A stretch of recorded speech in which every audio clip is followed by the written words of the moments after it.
It's those doing the wrong thing driving our record case numbers. Among the most concerning cases, a COVID patient who's tonight on the run from a hotspot. Police and health authorities have issued an urgent appeal. Anthony Karam knows he is COVID positive when he steps into this public lift.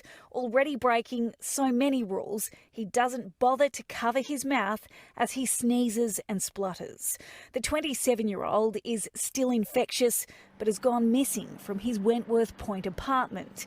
A warrant now issued for his arrest. This 27-year-old chap, who apparently has expressed the view that he doesn't care less whether he spreads the virus, is one example of the worst of the worst. There's little sympathy for anyone ignoring the health orders, even this group of teenagers caught partying after dark at the bottom of the North Bondi Cliffs. Herded to higher ground by Polaire's spotlight and speaker, the 8 boys were placed in handcuffs and left to explain a $1,000 fine to mum.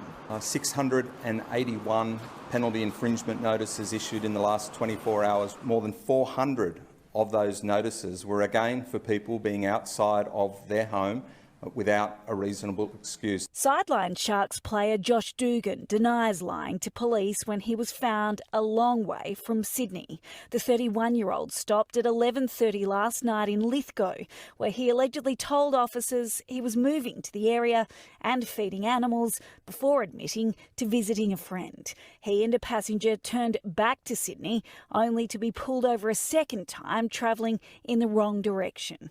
The NRL is investigating and criminal charges could be laid.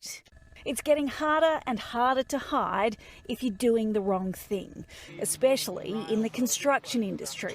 A crackdown following on from the recent shutdown. Workers sent home if their paperwork isn't in check. It is a struggle, but it's it's just what has to be done. Like, nobody likes telling people to go home. They've all got families to feed. Our cameras rolling on another random blitz in Marsden Park. Authorising me under the Public Health Act. Inspectors have asked these tradesmen to show proof of their QR check-in as well as identification and vaccination records.